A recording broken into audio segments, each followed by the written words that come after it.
Buenas noches, everyone.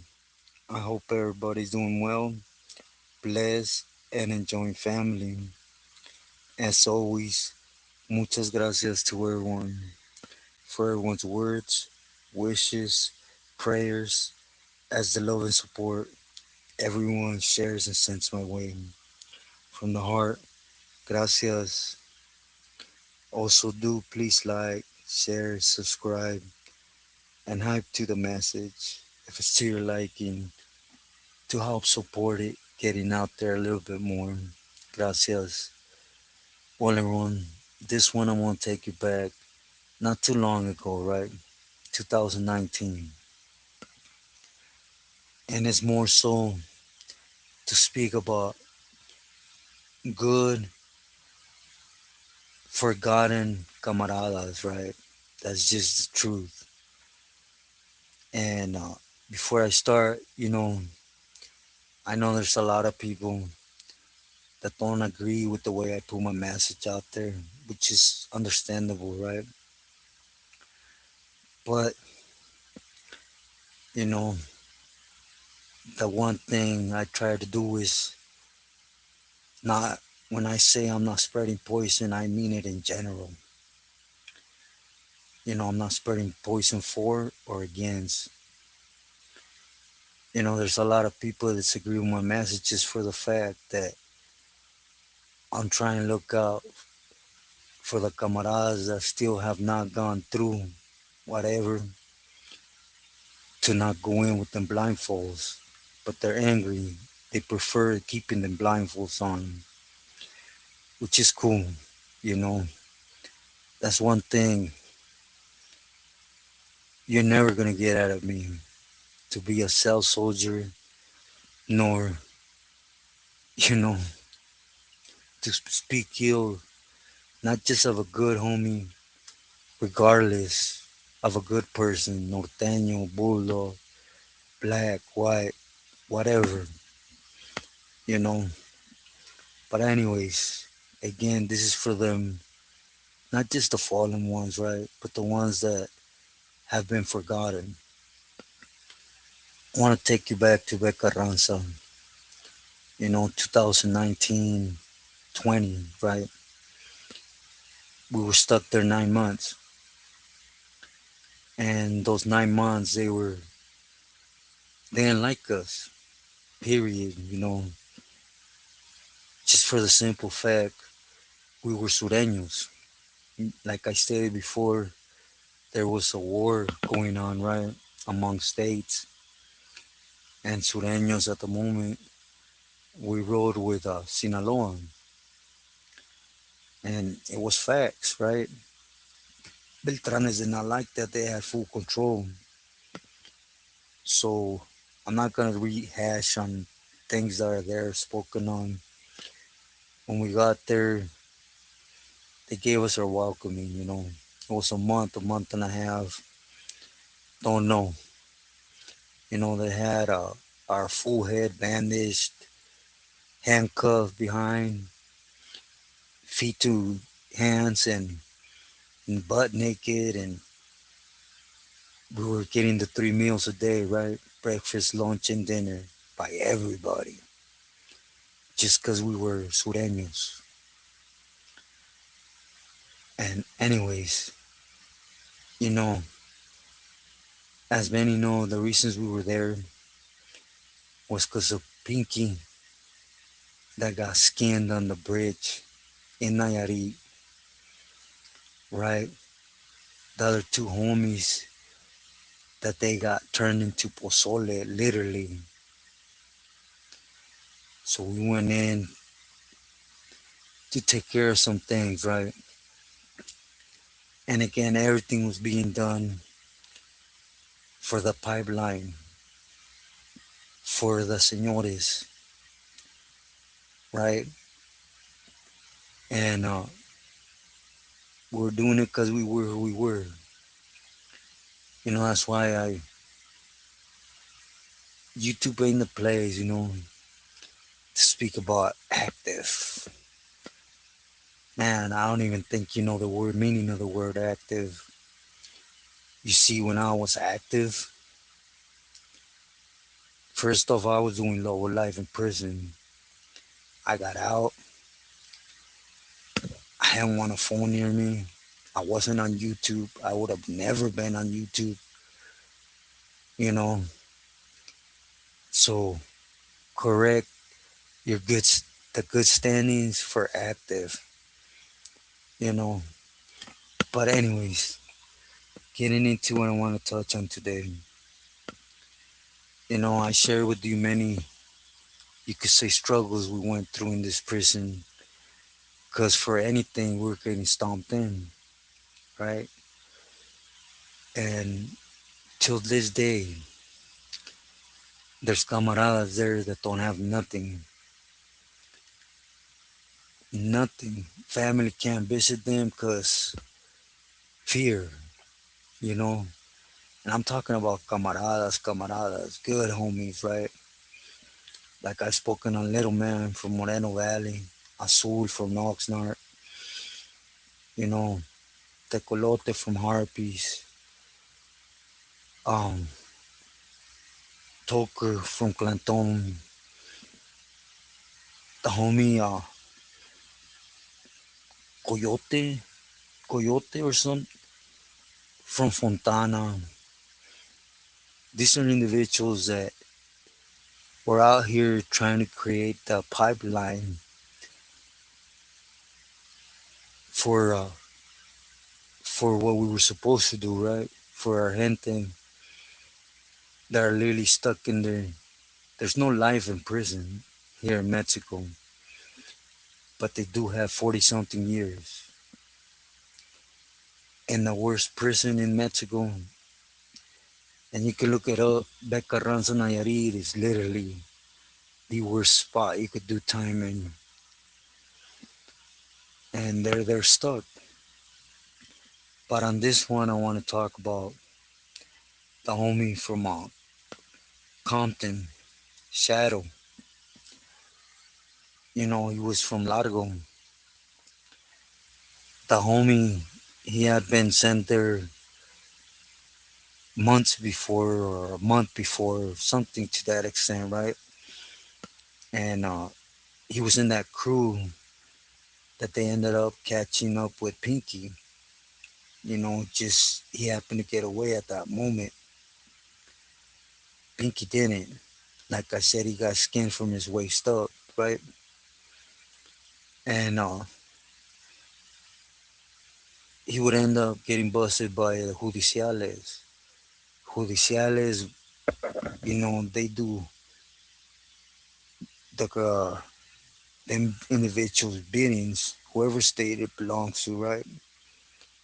They turned the homie Shadow to the Beltranes. That's how he ended up there.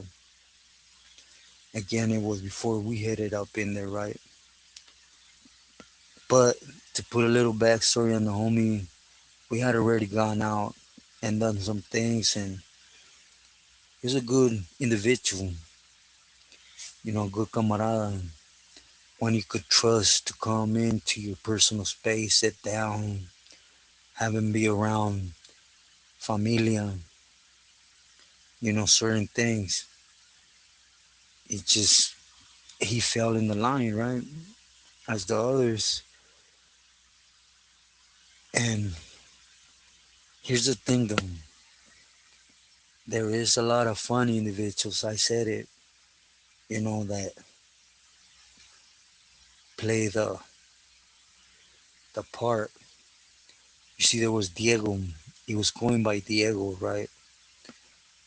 And this individual was in charge of what they call talacha. Talacha is just a name. Basically, when the cartel wants to stomp you in, they send you down to a talacha. And back there in the bathrooms or in back where the trash is, you're gonna get your issue, right? And he was in charge for the Beltranes, which and mean nothing to not to us, right? But we had already pinpointed him, myself and the three pilis that were there. the other senor that's there from Boyle Heights that I mentioned before, Richie, Rich, Richard, excuse me. That's man, he's already old enough, he's gonna what the 40-year sentence. But anyways, this is after Wilbur we were able to talk or walk among with each other because before then they didn't want us near each other, right? They didn't want us to program. Wilbur and then Pablo, they were both homies, but were under the Beltranes, but they still had some type of love for us, right? So things got not easier, but at least, easier going in a lot of things. Like we're able to walk amongst each other. If a Taliban or somebody heard us speaking in English, we're getting served. But regardless, remember one day we were strolling around and Talacha's like literally at one end of the prison. It's like you could win. It's the handball course, it's the field, it's the rocola or the bar, the hotel, and Talachas is held behind the hotel. You can't really see it from the whole prison, but when we're walking, you have to go through seven locals, right? It's a hallway that's right by Talacha.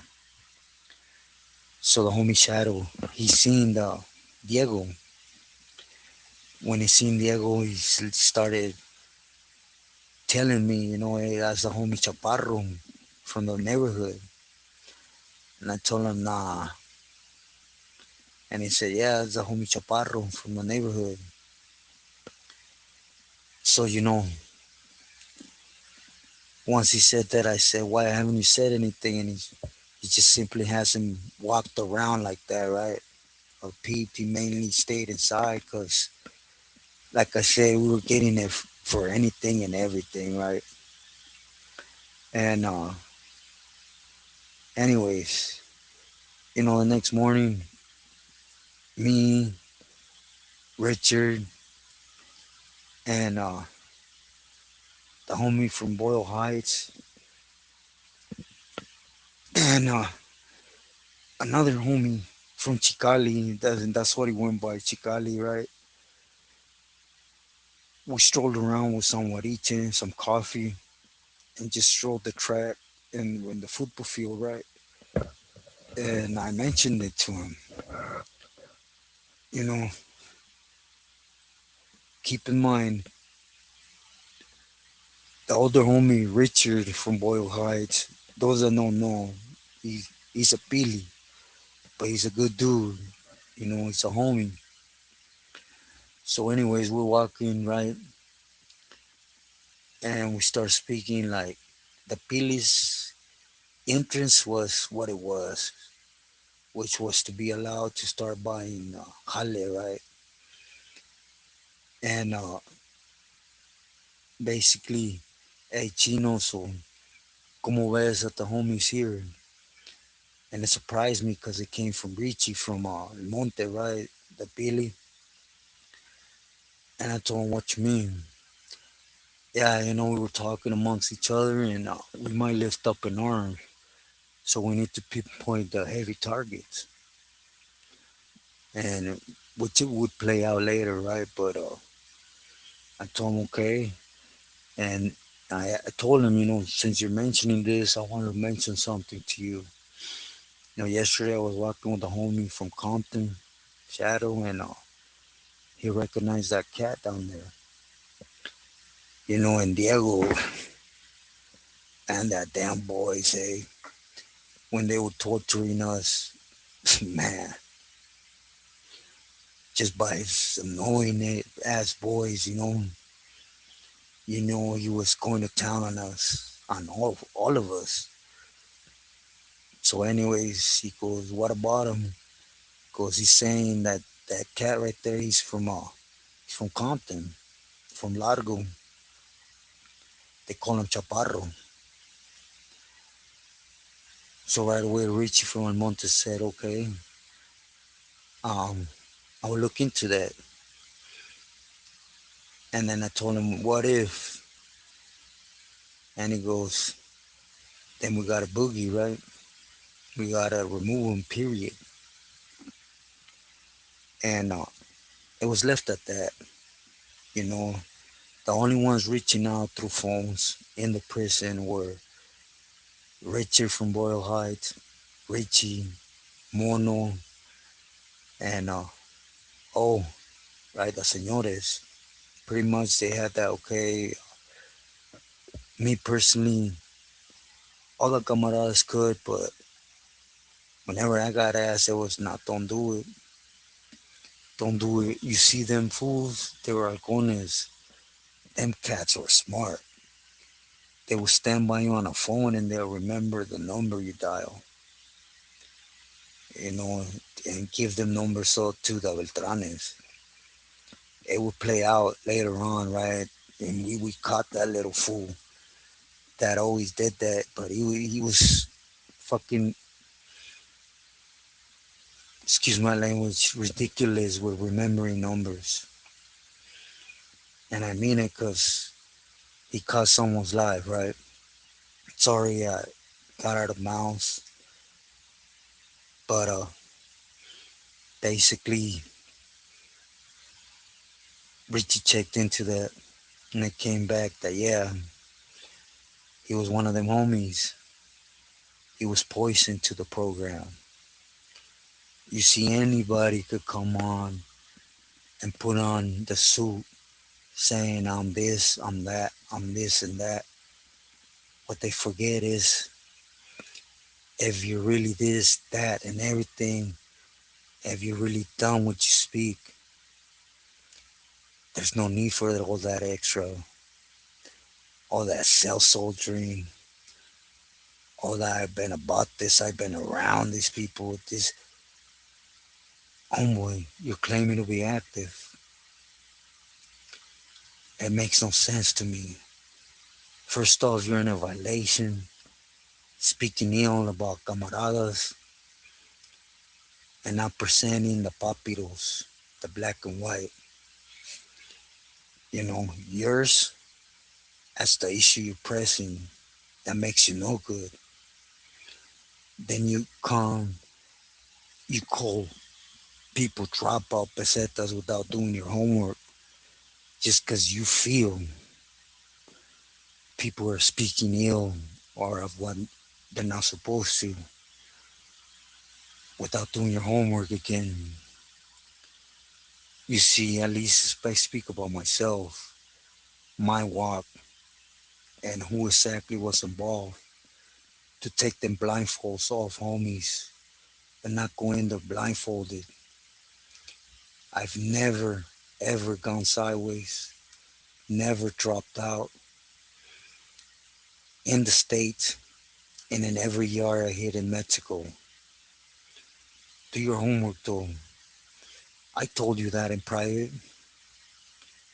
You know, if I was on that tip, I could easily walk out my door, go to the main house, and say, hey, this needs to stop with these individuals because of this, and that. And then tell them individuals that you're claiming I'm bad mouthing. Hey, it's because of this dude from this neighborhood. And you'll see their reply.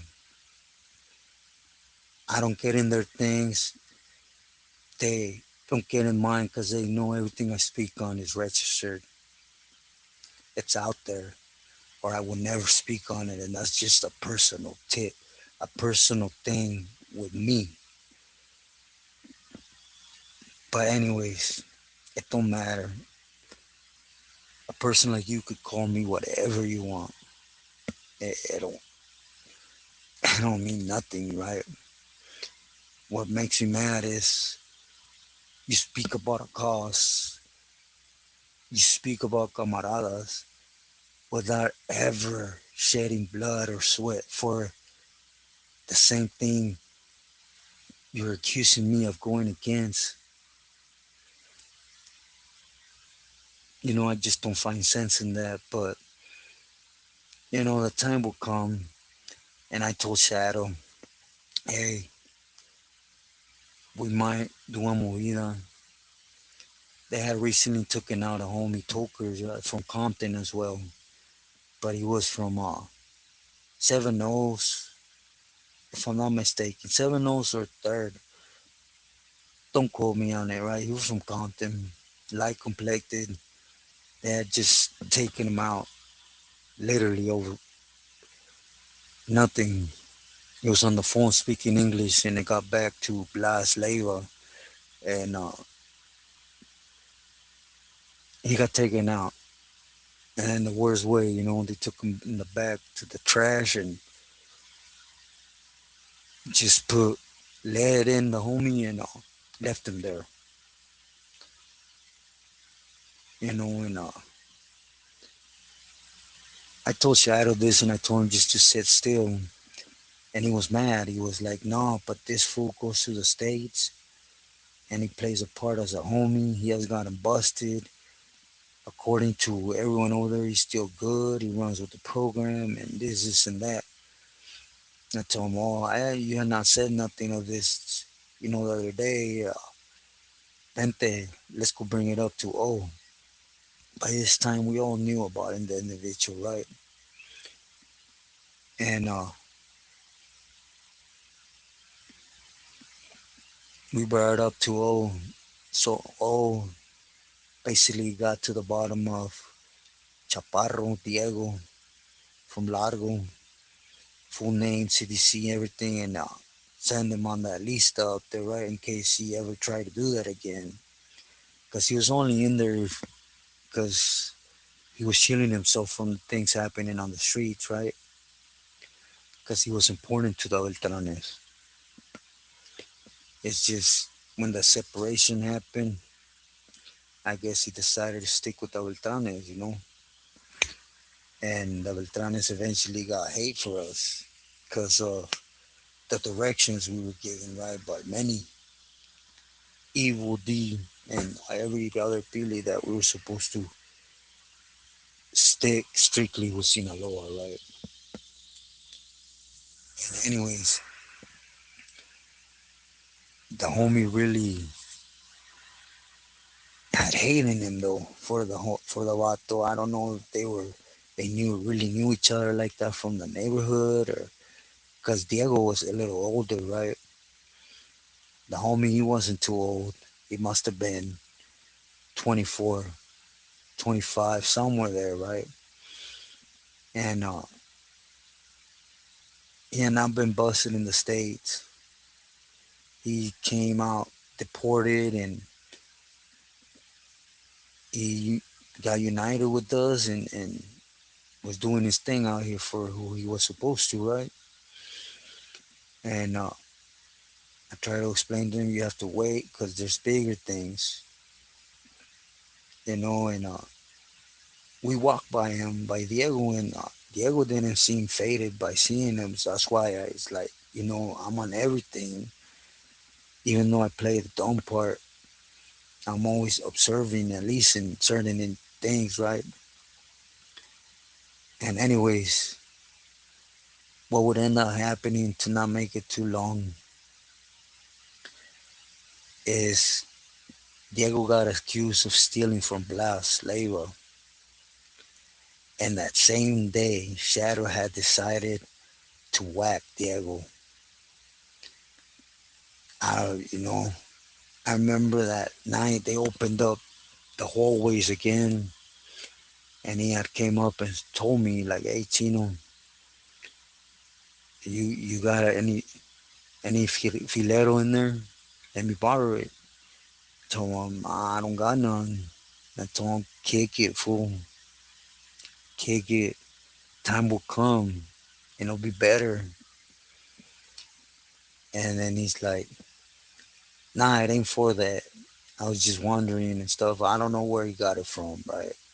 I had, but I wasn't gonna partake in having the homie crash, right?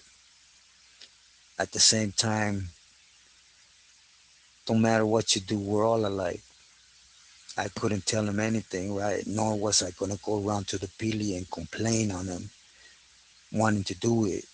I'm nobody to tell another camarada not to defend his pride, especially when we're under different rules and regulations, right? He has the right to defend his neighborhood, his person. But what ended up happening, I guess Diego was accused of stealing, right, from them. Blas would decide to go confront him on that day. And the way it played out was Blas confronted Diego. Diego immediately pulled out literally a butcher knife, but literally on Blas. And everybody jumped on Diego. You know, just think about it. Blas Leiva is a direct family member and the main individual, right? Well, the sister was the main individual, but he was the front. And as they did so, the homie jumped in to whack Diego. They would not allow him to reach it, so he just said F it, and he hit Blas. He was a big old fat dude with a beard just like Barbas. I swear, all that family has some strong blood, you know. They look alike. But as he did so, they he was already down there. They jumped on him, and you know, dispensa to say that they would first take him down to Siete Locos, and later on they would end up throwing him to the trash. You see, that was their goal for us, having us down there for so long, and little by little start chopping us up and disposing us. But we talk about a causa. Me personally, I wanted a boogie. I walked every morning when they had him down there, and I told Richard from Boyle Hart, I told Mono, I told Richie, told O, I told everybody, hey, ya estuvo, let's boogie, let's boogie, let's boogie, let's boogie. And at the end of the day, they were this close, the Pilis, of getting their way with Carga. So they said, no, leave it alone. We're gonna do our move, just not right now. And it's just that simple for a homie to do what he was supposed to, because that's just right. Here's a vato giving it to us just because we're sureños, right? Arriving there. Gacho. But when I say gacho, there's things I cannot put on here. You know, he was the worst one, I sincerely can say. And he made sure we knew who he was. And then he went back to the States, reunited with his neighborhood, told his neighborhood, hey, I got a plug, a jale. He got it in, hit the system, programmed like nothing, and he was straight poison. The homie wanted to take care of that.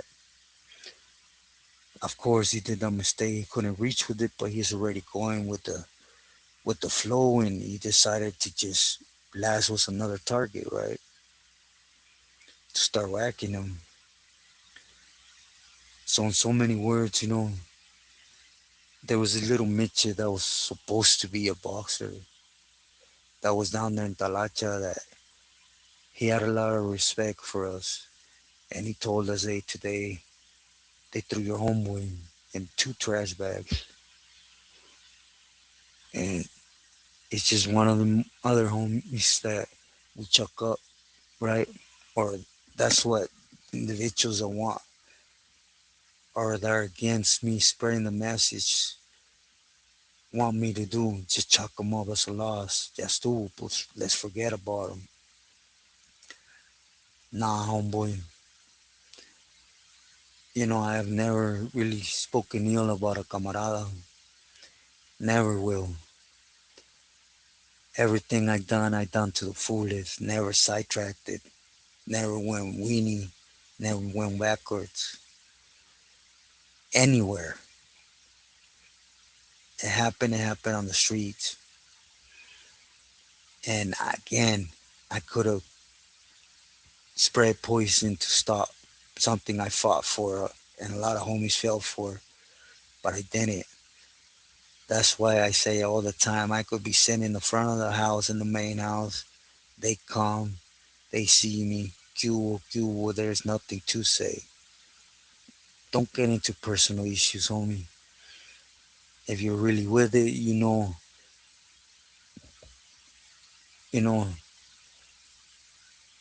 a homie that gets caught or wants to get in the mix of somebody else's personal issue becomes an issue.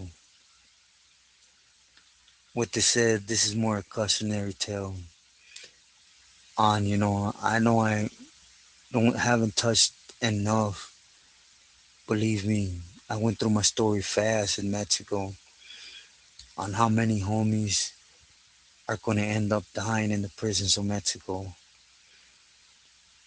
not being able to see their families. They can't even touch with their hood because that's painting a target, right, on them. And I'm not speaking with the higher ups, the camaradas, I'm speaking with the carteles. So they bucked up, don't have to eat, don't have money, don't have nobody looking out. Those that are lucky find a girl in there and then they get taken care of, right?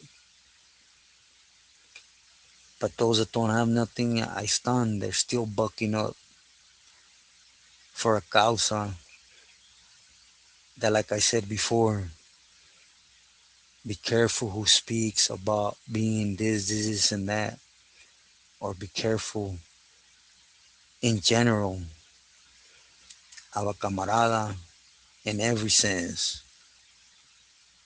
Norteño, bulldog, sureño. Because in this prison there was a few norteños and two bulldogs that were getting treated just like us. And at the end, when we all moved, they moved with us. But anyways, this was about the homie Shadow. May him rest in peace. And again, he was a good individual. This was just simply a cautionary tale. Just a quick story I wanted to share with you guys. So that the homie's name don't stay in vain as the ones I mentioned. And I should mention, right? Because at the end of the day, they didn't have to be out here doing their thing, but they did. And I know a lot of people are gonna be like, "Well, that's what they signed up for." Okay, just because you signed up for something, does that mean, as a sureño, you can't have love and gratitude to another sureño for their sacrifice? Now I know the Wiggles is always be at each other's throats, right? That's what we get schooled by. But anyways, I did this long enough. Sorry about that. Please stay true to yourself and loyal to loved ones. Buenas noches.